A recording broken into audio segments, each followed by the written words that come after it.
The day began like any other, and Maya felt light in her steps. The sky over the small town was soft and friendly.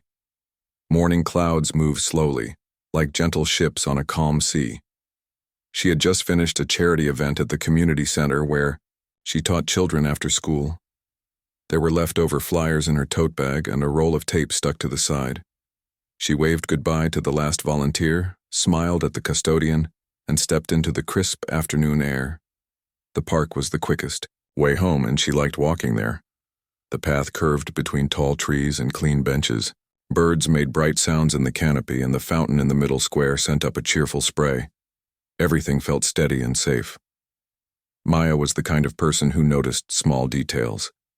It was part of her work with children, seeing the shy hand that rose halfway, hearing the word a student was afraid to say. So when she entered the park, she noticed the little things at once: a stroller's squeaky wheel near the playground, the churro stand's sweet cinnamon smell, and a faded sign about a town council meeting next week. She also noticed a group of young men near the bend in the path. They stood in a loose circle, talking with loud voices that jumped and fell. A few had jackets with patches. One kicked at pebbles with impatient motions. She kept walking, calm and steady. She had learned long ago that calm is a strong language. Her mother had taught her how to carry herself with quiet confidence. Keep your head level, your eyes soft but aware. Make room for everyone to pass. Give kindness first, because kindness is strong. Maya believed that. She moved her tote bag to her other shoulder, checked that her phone, keys, and emergency card were in their places, and kept her pace. She did not stare at the young men. She did not speed up. She simply walked as any person should be able to do, in her own town, in the light of day. As she drew closer, the group's voices lowered and then rose again. One of them stepped sideways so the path narrowed. Another laughed. Maya offered a small polite nod, the one she would give anyone on a shared sidewalk. "Good afternoon," she said, friendly and clear. Most days, this was all it took. A smile, a greeting, and everyone went on with their day. But the air today felt different. The young men did not move. They did not answer her greeting. They spread out more, like a door closing. Maya felt the shape of the moment change. The park still had birds and light and families in the distance, but this small circle around her had become tight and restless. She did not show fear. She kept her voice even and respectful. "I need to pass, please." She kept her hands still and visible, her tote bag close to her side. Her heartbeat climbed, but she drew on a skill she taught her students before tests. Slow breaths. In for 4 counts. Hold for 4. Out for 4. She noticed a patch on a jacket, an orange triangle, with a number. She noticed a scuff on a sneaker. She noticed a smell of gasoline, like a small engine had been running nearby. Every detail might matter later. She had learned this too from her husband, Ethan. Notice. Never stop noticing. The group spoke to each other more than to her. Some words were sharp, some showed off, some tried to push her nerves. She did not answer the sharp words. She kept her words simple and steady. "Please let me pass." The leader, or the one acting like a leader, made a show of blocking the path with an easy grin that did not reach his eyes. A few seconds can feel long in such moments. In those seconds, Maya made a list in her mind. Stay safe. Stay calm. Keep the situation small. Do not raise the temperature. Find an exit. She looked to the left. There was a tree with a trunk as wide as a rain barrel. To the right, a bench and a trash can. A jogger's path crossed ahead, marked by a painted symbol on the ground. Then the moment took a wrong turn. One of the young men tugged at her tote bag strap. She held it with a firm but measured hand. "That's mine," she said, voice steady. Another stepped behind her. "Please stop," she said. "I'm not here to bother you." But the circle closed. Without warning, they guided her off the main path toward the wide tree. Their actions were not a game. It was unkind and unlawful. Maya let her body stay loose to avoid strain. She remembered her husband's words. If people are unkind, your calm is your best tool. Speak clearly. Keep breathing. Observe everything. The rope appeared. Where had it come from? She had not seen it before. It looked old, like something kept in a trunk. They looped it around her wrists and around the tree trunk. They were careless and rough, not thinking about her as a person. They were showing off to each other. She felt the fibers scratch her skin, and she adjusted her wrists so the rope lay flatter. Less pressure meant less harm. She watched the leader's jacket patch again, counting the stitches in the orange triangle. She looked at the license plate on a nearby parked car, and she read a few digits in her head, repeating them softly inside her mind, so she would not forget. Even in this tense moment, Maya did not shout or insult anyone. She did not plead in a way that would invite more unkindness. She used simple words. "You do not have to do this. Please let me go." No one met her eyes. They were caught in their own small storm. It was a storm made of attention and showing off, and it carried them along. She thought of the children she taught. She thought of how quick choices can grow into mistakes that follow you for years. She felt a sadness not only for herself but for the path these young men were walking. But her main thought stayed on safety. Breathe. Notice. Protect your hands. Protect your wrists. Keep your weight centered. Do not twist. People passed in the distance, unaware of the details in this corner of the park. A stroller turned at the fountain. A cyclist moved across the far path in a flash. The churro stand rang a small bell. Then a jogger came into view on the cross path. She wore a neon cap and wireless earphones that stuck out like little white commas. Her stride slowed as she saw the group. Her brow folded. She looked again, and this time she really saw Maya's wrists and the rope and the tree. The jogger's eyes widened, and then she did something steady and wise. She did not run away in panic, and she did not charge toward the group in anger. She stepped back into the shadow of a nearby hedge and pulled out her phone. Maya and the jogger's eyes met for half a second. Maya's look said, "Yes, this is not right." The jogger's look said, "I see you, I am here, I will get help." Dentimo, leader noticed the jogger and muttered to his friends. For a moment the group's attention broke and they drifted into a small argument about what to do next. In that small gap, the jogger placed a call to 911. Her voice was careful and clear. She gave the name of the park, the cross street, and the nearest gate number. She described the tall tree with a crooked branch like a hook. She said a woman was restrained and needed help. The dispatcher asked for landmarks and the jogger gave them. Then the jogger remembered something she had seen people do online. She asked the dispatcher if she could also call the number on the woman's emergency card. The dispatcher said yes, as long as she stayed on the line and came back immediately with any directions the family member might have. Maya had an emergency card in her phone case in a clear little pocket. It was a habit she and Ethan kept, especially when they went hiking or jogging. The jogger took a wary step closer, not enough to anger the group, but enough to catch Maya's eye again. Maya understood. "Phone case," she said softly. "Clear pocket." The jogger nodded, waited until the group turned toward their parked car to talk, and then she moved with the quiet steps of someone who understood that calm is power. She reached, slid the card out, and stepped back behind the hedge. The number on the card connected to Ethan. He answered on the second ring. His voice was calm, the kind of calm that comes from many hours of training and many hours of teaching others to be steady. "This is Ethan," he said. "I'm the emergency contact for Maya. Who is this?"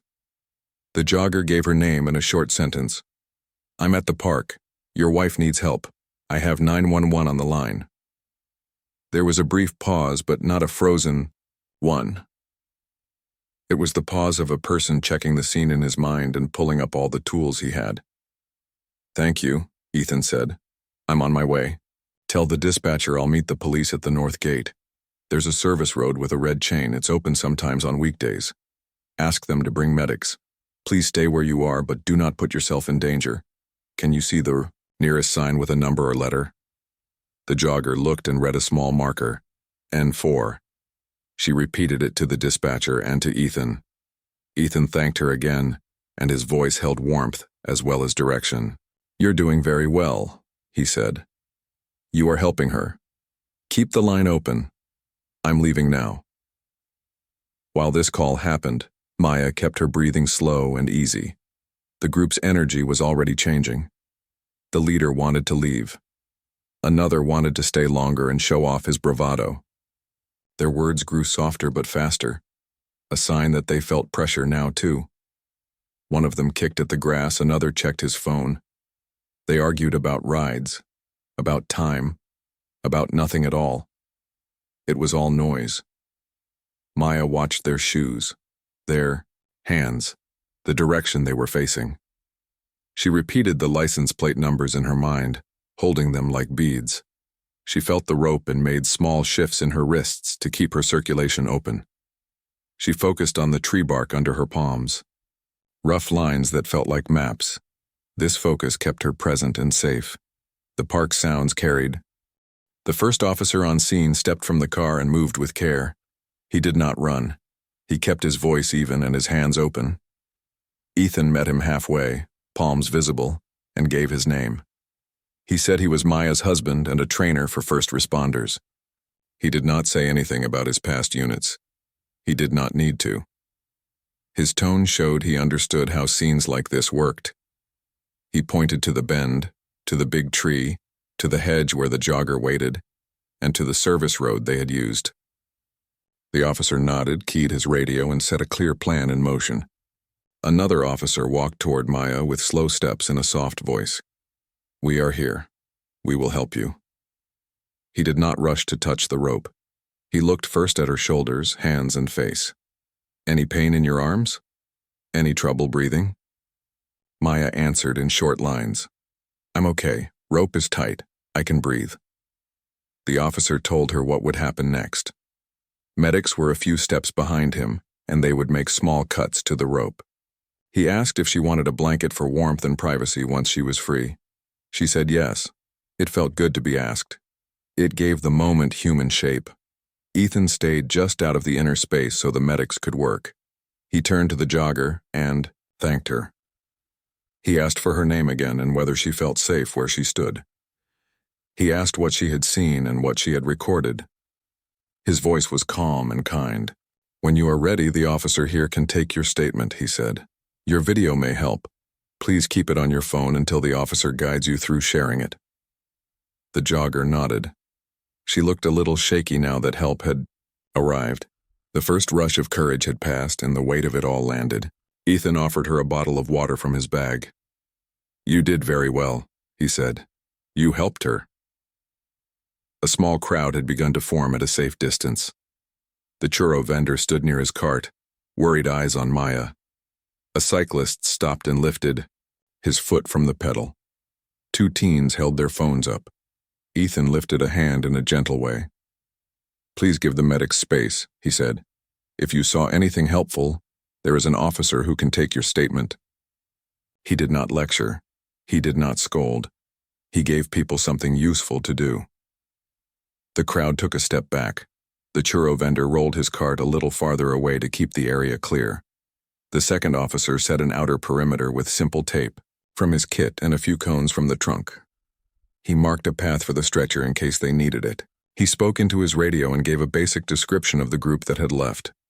Number of people, clothes, one jacket with an orange triangle patch, a car color, and the partial plate. Dispatch repeated it back. Nearby units began to circle. The blocks, checking gas stations and side streets. None of this was loud. It was steady work, like building a small bridge across a stream. The medics arrived with a calm rhythm, one carrying a bag with tools, the other a folded blanket. They greeted Maya by name. "Maya, I'm Jules. This is Marco.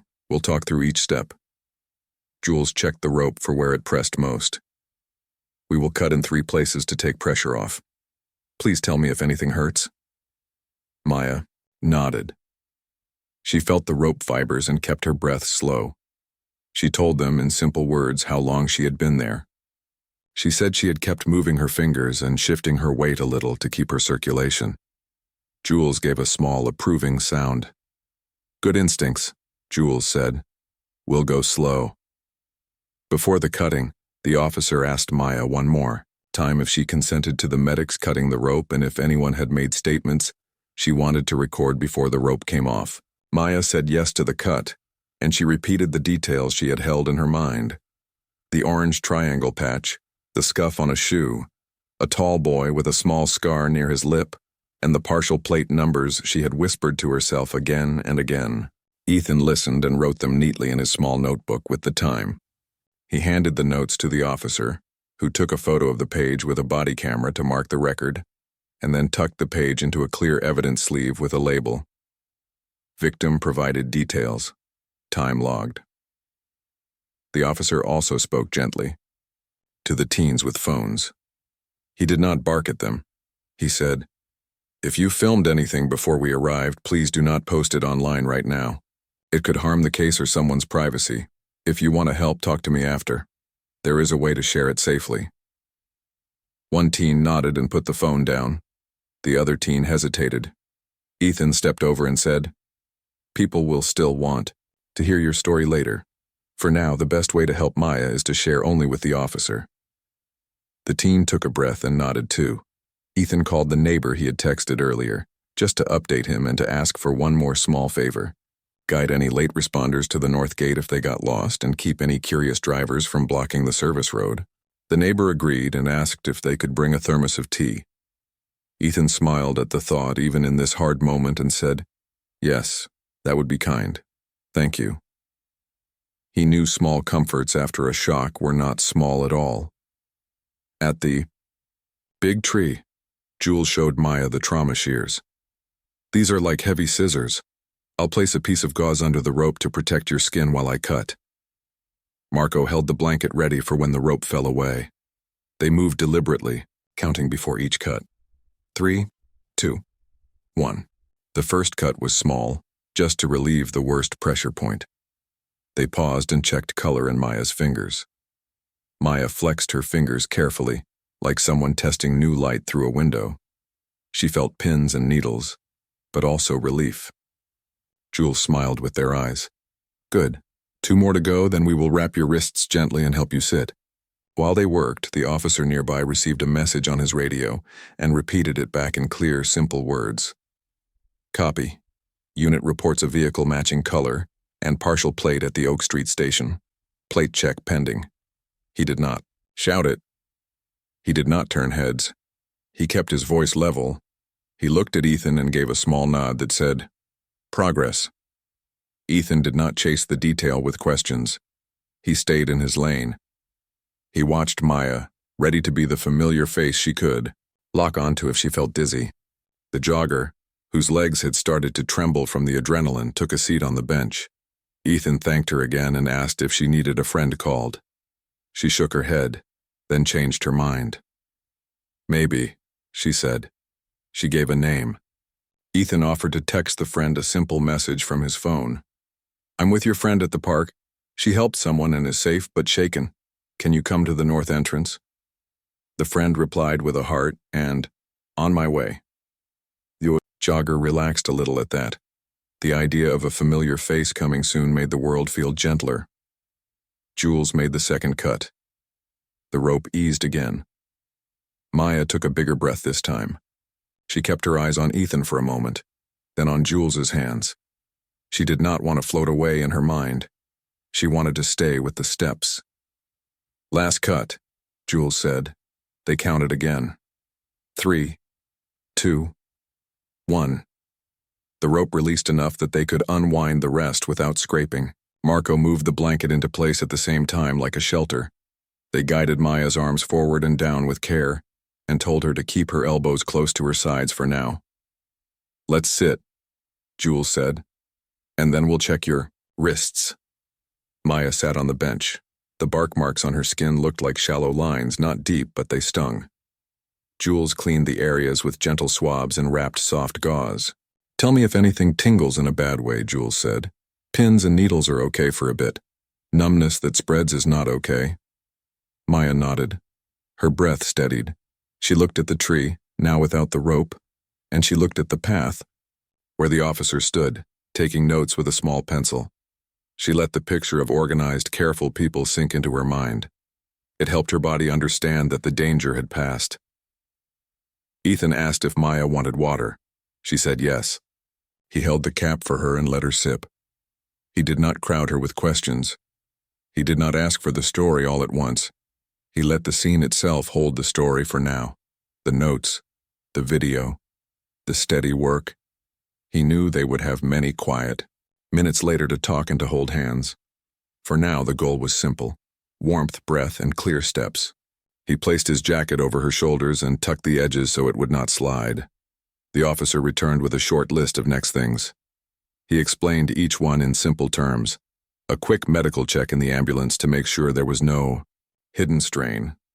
A short statement while details were fresh, but they could pause any time.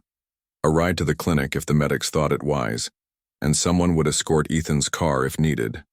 He also explained plainly and kindly that the case would move forward with the details in the videos, and that the group would be found by patient work, not by rushing. Maya thanked him. She appreciated the honesty. Honesty let her put her feet back on the ground. Ethan texted one more time to a neighbor who had offered to check the house lights and to put a kettle on. He wrote, "We're okay. At the park. With medics. Might head to clinic, thank you for the lights." The neighbor wrote back, "Lights on. Tea waiting. We're here." It was a small town. People showed up in quiet ways. Those ways mattered. As Maya sat, the jogger's friend arrived at the perimeter and spoke to the officer. The officer walked her in with care. The friend took the jogger's hand. The jogger finally let a few tears fall, not from fear but from the size of the day. Ethan thanked both again, and he told them there was a community workshop about safe ways to help. Inside the ambulance, the light was soft and steady, like a small morning kept in a box. Maya sat on the bench while Jules wrapped a warm cuff around her arm to take another blood pressure reading. Marco checked the pulse at her wrist, counted, quietly, and nodded. "Your numbers are improving," Jules said. "We'll keep you here a few minutes, make sure the pins and needles fade, and then decide next steps together." The air smelled faintly of clean cotton and a hint of peppermint from a small bottle in their kit. Maya focused on that simple scent and the gentle hum of the ambulance systems. It felt like sitting inside a calm heartbeat. Ethan stood where he could see her without blocking the medics. He kept his shoulders relaxed and his words few. Sometimes care is not more words. Sometimes it is fewer, placed at the right time. "You're doing well," he said, and Maya answered with a small smile that showed her strength returning. She flexed her fingers, noticed that they were warmer, and told Jules that the sharp tingles had turned into a soft buzz. "Good sign," Jules replied. "Your body is settling." The officer who had been handling the scene, his name was Officer Ramirez, stepped to the ambulance door and spoke gently. "We have an update," he said. "A patrol found a car at the Oak Street station that matches the description and the partial plate you gave. They performed a safe stop. No one is hurt. They're checking IDs and a supervisor is on the way." He paused to make sure Maya and Ethan understood each piece. "We'll do everything by the book. Your statement and any video from witnesses will help." Maya felt a steadying wave pass through her. She did not feel the need to jump ahead to outcomes. She kept her focus on the next right step. "Thank you," she said. "I'm ready to give my statement when you are." Ramirez nodded. "We can do a short recorded statement now while details are fresh and then a fuller one later if you prefer. We won't rush you." Jules finished the check and offered Maya a small cup of water. "Let's try a few slow sips," Jules said. "Then if you feel up to it, you can walk a few steps with support. After that, we'll either take you to the clinic or clear you to go there with your husband." Maya agreed. She took a sip and let the water sit cool in her mouth before swallowing. Her hands felt less stiff now, and she could close them gently without discomfort. Outside, the park had mostly returned to its normal rhythm. The churro stand's bell made its small, cheerful sound. Children's voices carried like bright flags across the grass. The caution tape hung quietly, a reminder of order, not alarm. A detective arrived, a woman with careful eyes and a notebook she held like a tool she respected. She introduced herself as Detective Chen and kept her voice low and warm. "I'm here to support the officers and to make sure we set up next steps correctly," she said. "No surprises, I'll explain everything we plan to do." Detective Chen spoke with Ramirez at the ambulance door and then turned to Maya and Ethan.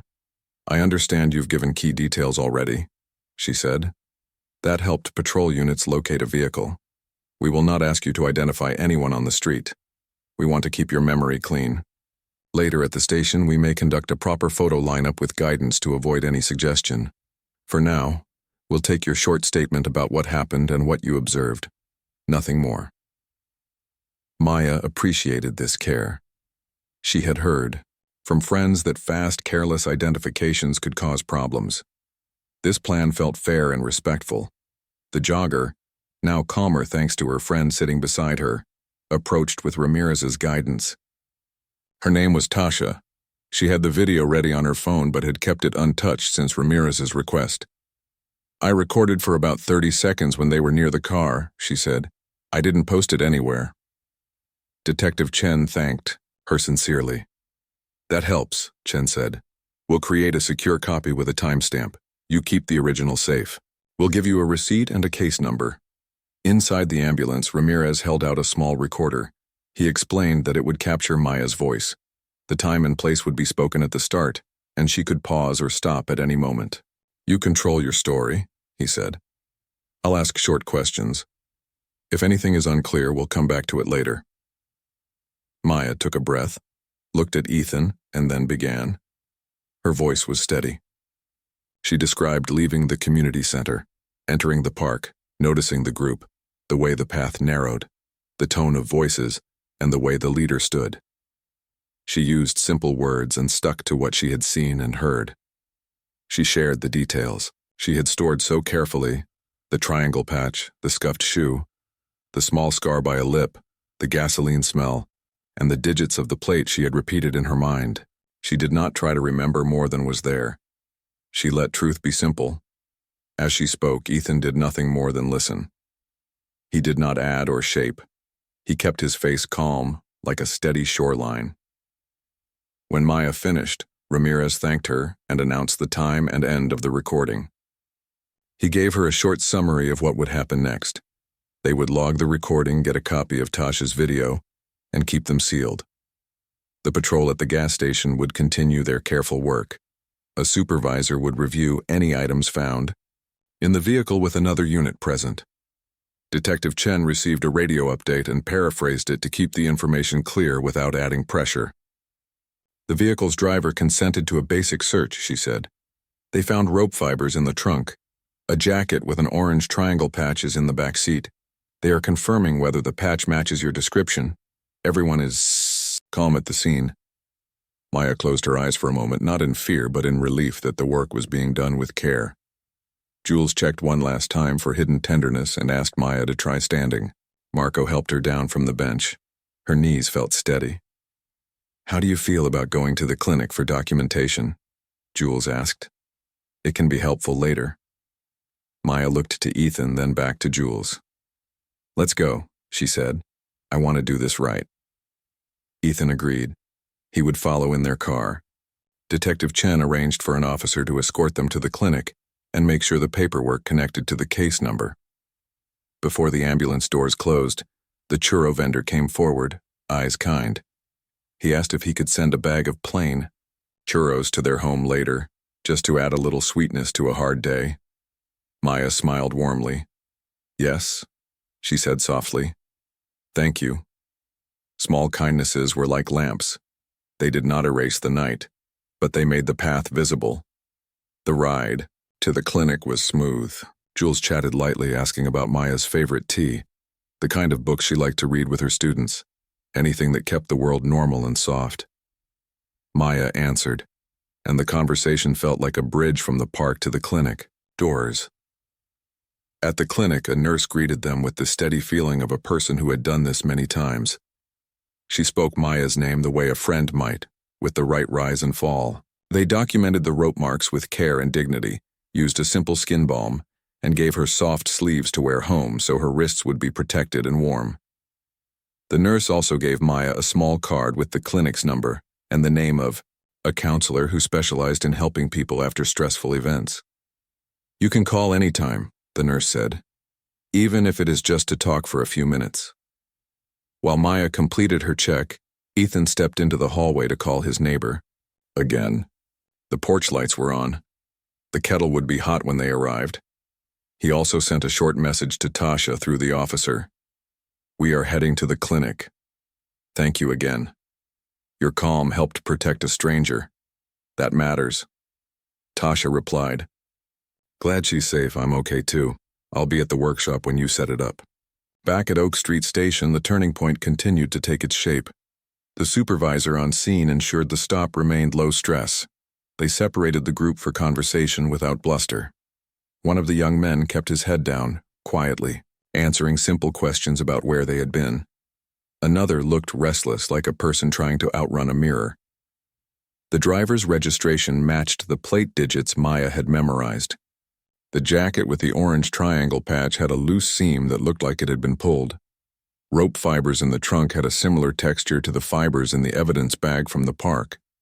A receipt on the dashboard showed a time that lined up with the park timeline. None of these items shouted. They simply lined up like stepping stones across water. Detective Chen returned to the park to brief Ramirez, and then drove to the clinic to share a short, clear update with Maya and Ethan in person. "We're moving at a careful pace," she said. "We've secured the vehicle. We'll take it to our lot for proper processing. The young men are being transported to the station for interviews with their guardians present if needed. There will be charges, but we will make sure the paperwork is correct and fair." Maya nodded. She felt a calm that came not from ignoring what had happened, but from watching good systems do their work. Ethan asked one question, gentle and practical. "Is there anything we should avoid discussing publicly tonight?" Chen appreciated the question. "Yes," she said, "please avoid posting about the case on social media. If anyone contacts you for comment, refer them to the department's press officer. Protect your rest. If you remember a new detail, write it down and share it with me tomorrow. We'll also connect you with a victim support advocate who can help with paperwork and questions." When they finished at the clinic, the escort car guided them home. Morning arrived with a soft sky and a clean light, but the air around Maya still held the weight of yesterday. She woke before the alarm and listened to the small sounds of the house, the kettle clicking as it warmed, a bird calling from the fence, Ethan's steps in the hallway. He brought her warm tea in a wide mug and did not start the day with heavy questions. "One step," he said, the way he always did. She nodded.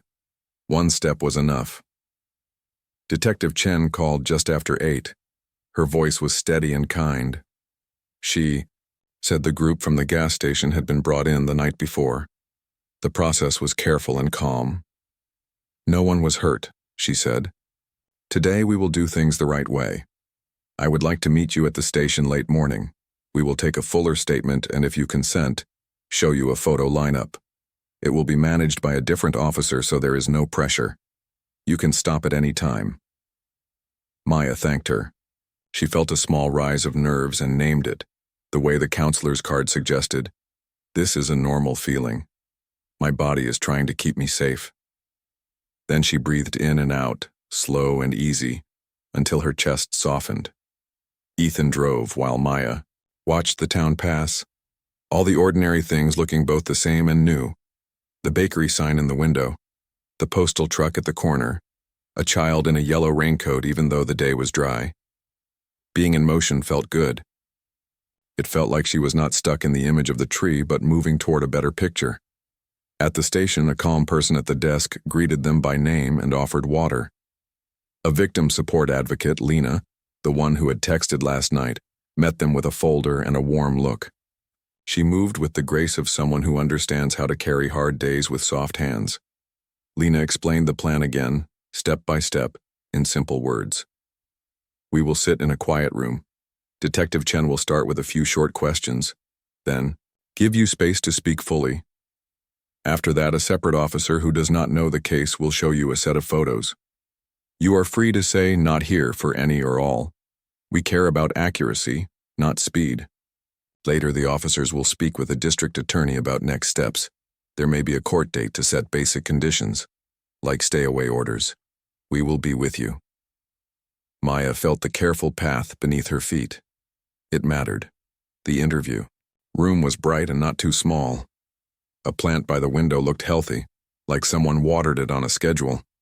Detective Chen kept her notebook closed at first and simply checked in. "How are your hands today?" she asked. "Any new pain?" Maya flexed her fingers. The soft sleeves from the clinic felt gentle. "Better," she said. "Thank you." They began. Maya spoke in a steady line from the moment she left the community center to the moment the rope was cut. She used simple words and did not push her memory to reach for things that were not there. She repeated the details she trusted. The orange, triangle patch, the scuffed shoe, the smell like gasoline, the partial plate, and the way one boy had a small scar near his lip. Chen thanked her and asked one or two clarifying questions, then closed her notebook. "You did well," she said. "We will stop here." The lineup came next.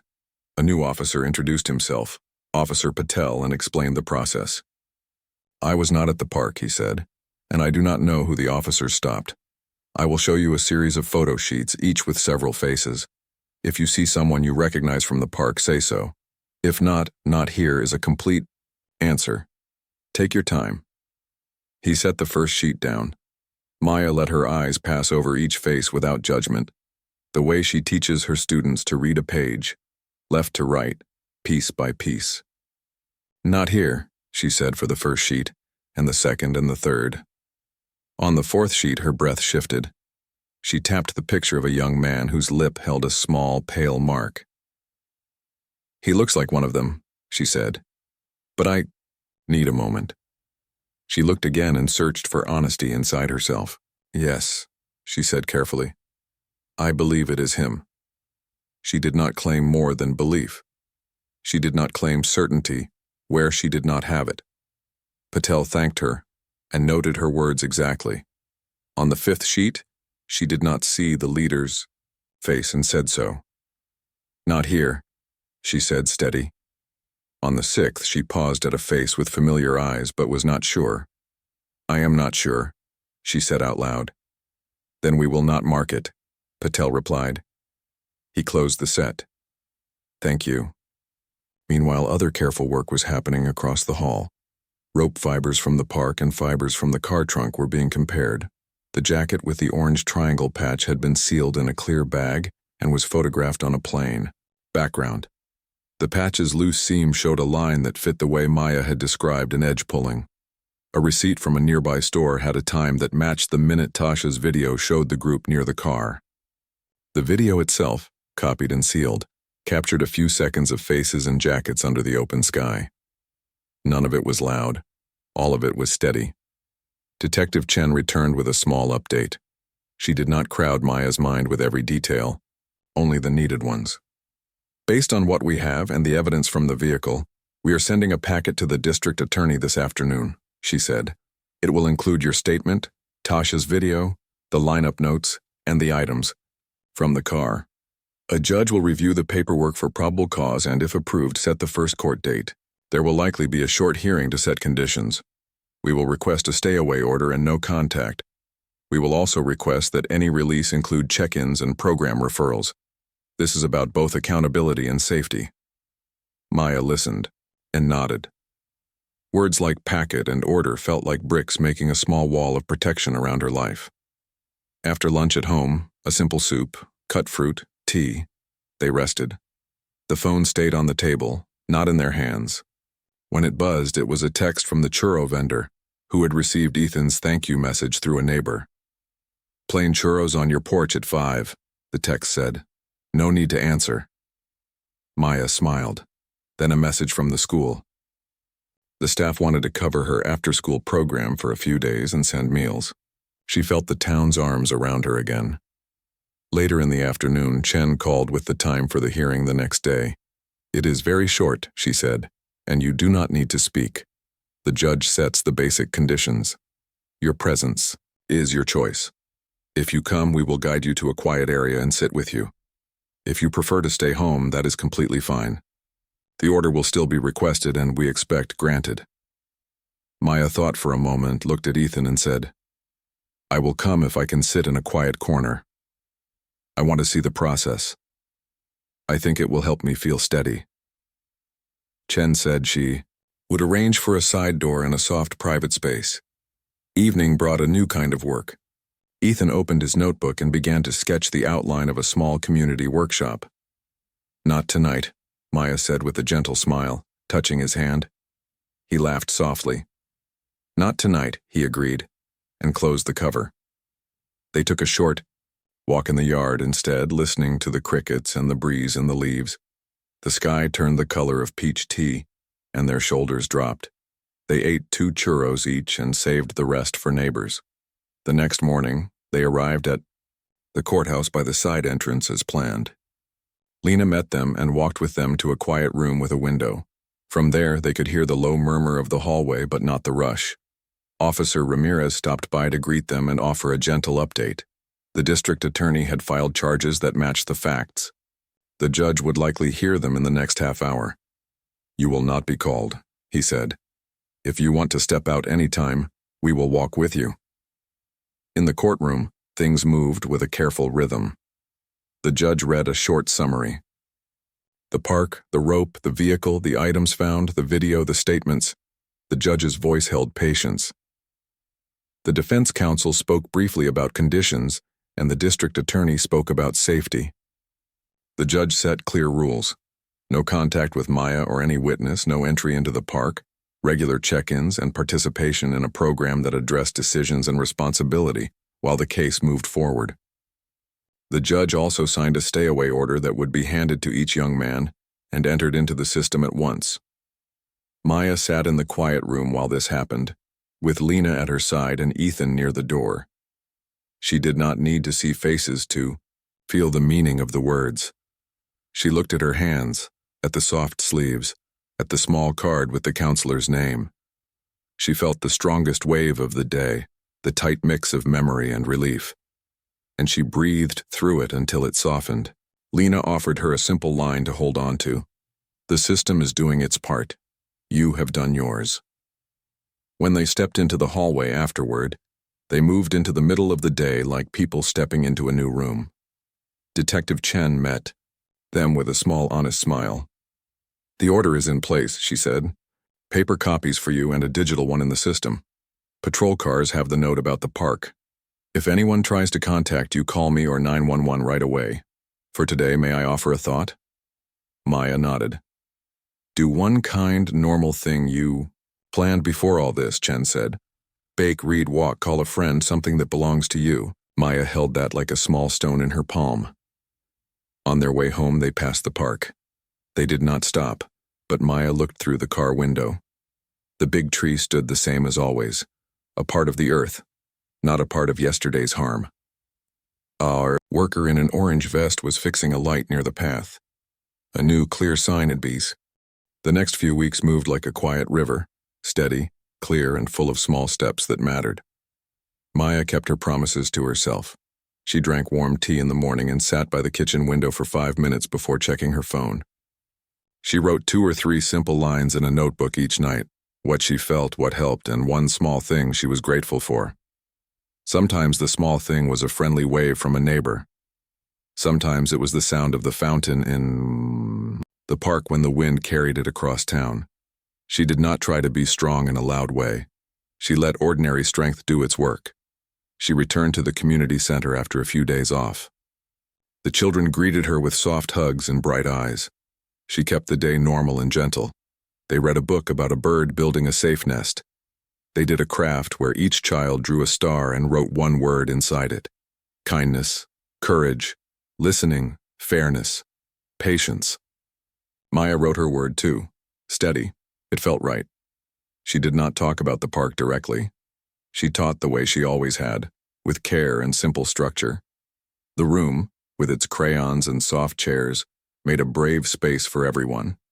Ethan kept his own calm rhythm. He checked in with Detective Chen when needed and then set the phone down. He took short runs on quiet streets and stretched after. He cooked simple meals and left little notes for Maya. Breathe. Tea at 4. He did not hover, and he did not push the day to move faster than it wanted. When he looked at Maya, he saw a person healing in honest ways, and he respected that work. One Saturday, they returned to the park together by choice.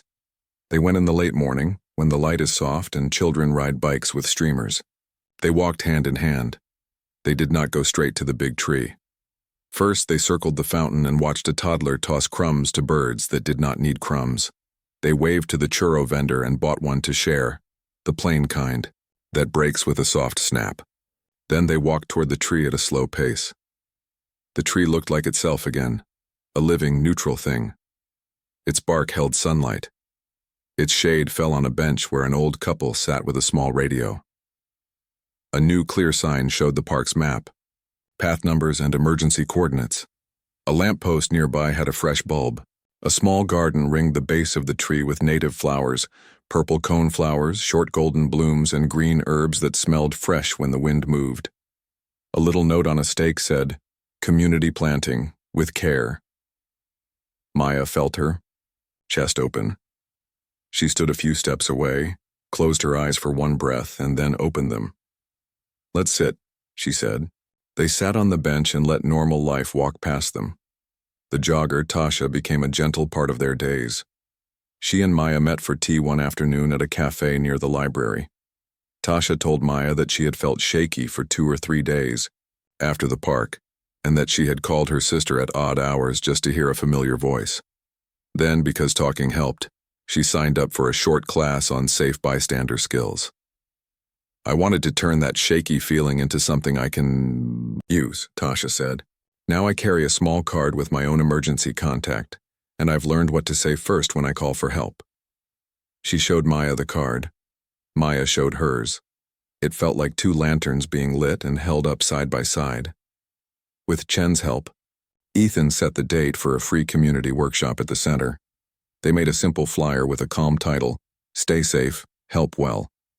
On the day of the workshop, the room filled with neighbors, parents with strollers, teens with notebooks, a delivery driver on his break, the churro vendor in his apron. Officer Ramirez spoke first. He showed people how to give clear landmarks. On a call, "Look for gate numbers, street signs, and simple shapes," he said. "Say, North Gate N4, the big tree with a hook-shaped branch," things like that. A dispatcher joined by video and gave examples of the best first sentences to say. "Start with the most important words," she said. "Where you are, and what is happening." Then Jules and Marco, the medics, shared small kind tips on being a good witness without making a scene bigger. "You can take a video," Jules said, "but think about safety first. Take a few seconds, stay back, and be ready to put the phone down if a safe chance comes to help someone breathe or sit." They showed how to wrap a wrist gently with soft cloth if someone had a rope mark or a strain, and how to ask for consent. In plain words, "May I put this blanket on your shoulders?" The room listened the way a field leans toward the sun. Tasha spoke for a few minutes at the end.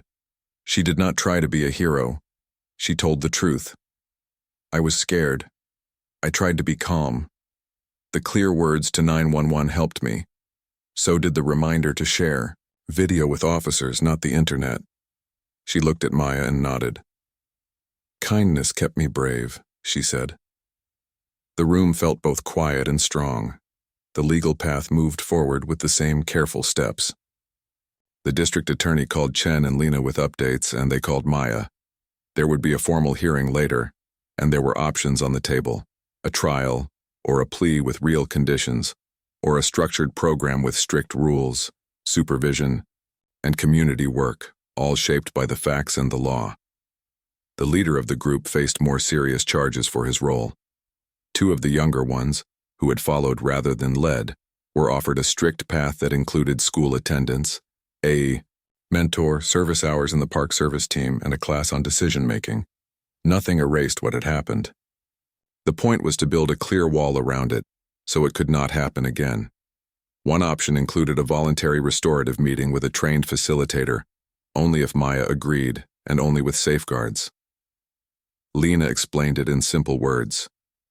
You would never be alone, she said. You could stop at any time. The young person would have to take responsibility first. You would not be asked to forgive. You would be offered a chance to say what the harm cost you in time, sleep, and peace. It is not for everyone. Maya took a week to think. She spoke with Ethan, with Chen, and with the counselor whose number was on the small card. In the end, she said yes to meeting with one of the younger boys, not the leader. She chose it not to carry his burden, but to put down a weight she no longer wanted to hold. The meeting took place in a bright room with windows and a big table.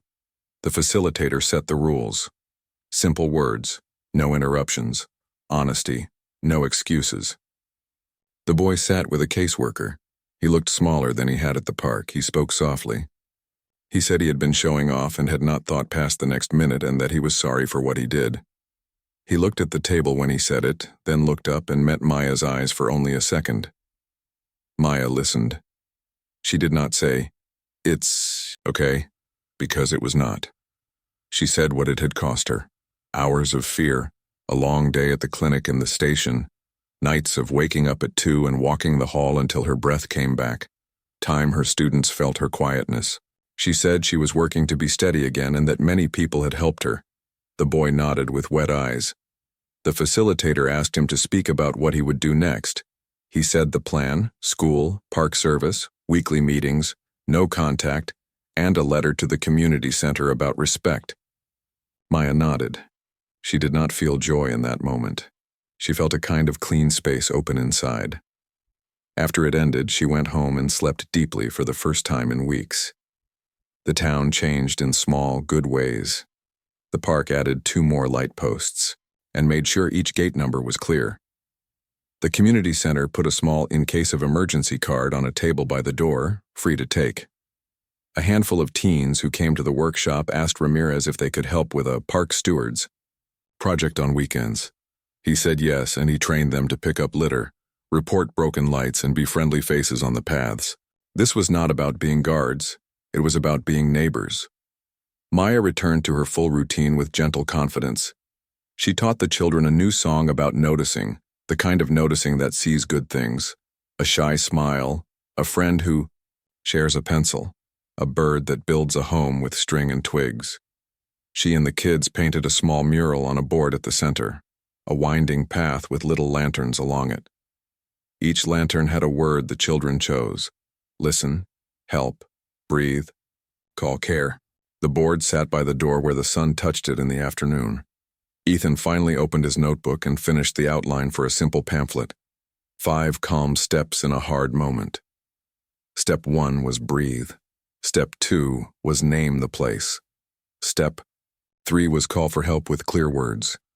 Step 4 was record safely if possible, and share with officers, not online. Step 5 was stay nearby if safe and offer gentle words to the person who needs help. I see you, help is coming. The community center printed a small stack. They went fast and then they printed more. From time to time, Maya still felt a tightness in her chest like a hand closing. When it happened, she did not pretend it was nothing. She stood by the window, placed a hand on her heart, and breathed in for 4, held for 4, and let it out for 4. She looked at the little garden by the big tree when they walked past, and she let her eyes rest on the purple flowers. She sent a quiet thank you in her mind to Tasha, to Jules and Marco, to Ramirez and Chen, to Lena, to the churro vendor, and to every neighbor who kept a light on or carried a cone to block a path for the medics.